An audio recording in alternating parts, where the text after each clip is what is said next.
धामणगाव रेल्वेत वारंवार खंडित होणाऱ्या वीज पुरवठ्यावर भाजप आक्रमक.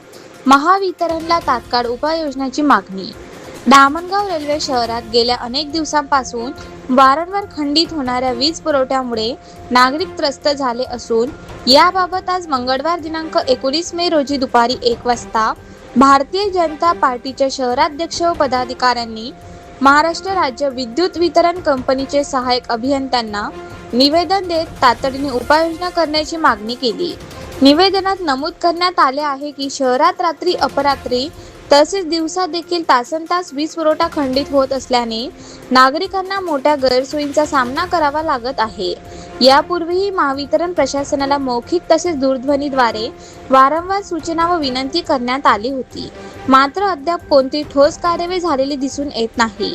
शहरातील लहान मुले, वृद्ध व्यक्ती तसेच आजारी नागरिकांना या सततच्या वीज खंडिततेचा मोठा त्रास सहन करावा लागत असल्याने निवेदनात नमूद करण्यात आले आहे. विशेषतः वाढत्या उष्णतेमुळे नागरिकांचे हाल होत असून पुढील 2 दिवसात वीज पुरवठा सुरळीत करण्यासाठी आवश्यक ती कारवाई करावी, अशी मागणी भाजपच्या वतीने करण्यात आली आहे. या निवेदनाची प्रत धामणगाव रेल्वे मतदारसंघाचे आमदार प्रताप अडसर तसेच धामणगाव नगर परिषदेचे नगराध्यक्ष डॉक्टर अर्चना अडसर रोटे यांनाही देण्यात आले आहे. यावेळी धामणगाव शहराध्यक्ष तथा नगरसेवक दर्शन राठी, उपनगराध्यक्ष बंडू मुंदडा, नगरसेवक विलास बुटले, भाजप सरचिटणीस अशोक शर्मा, नगरसेवक गोपाल द्विवेदी, नगरसेवक जगदीश राय यांच्यासह भाजपचे पदाधिकारी, कार्यकर्ते व नागरिक मोठ्या संख्येने उपस्थित होते.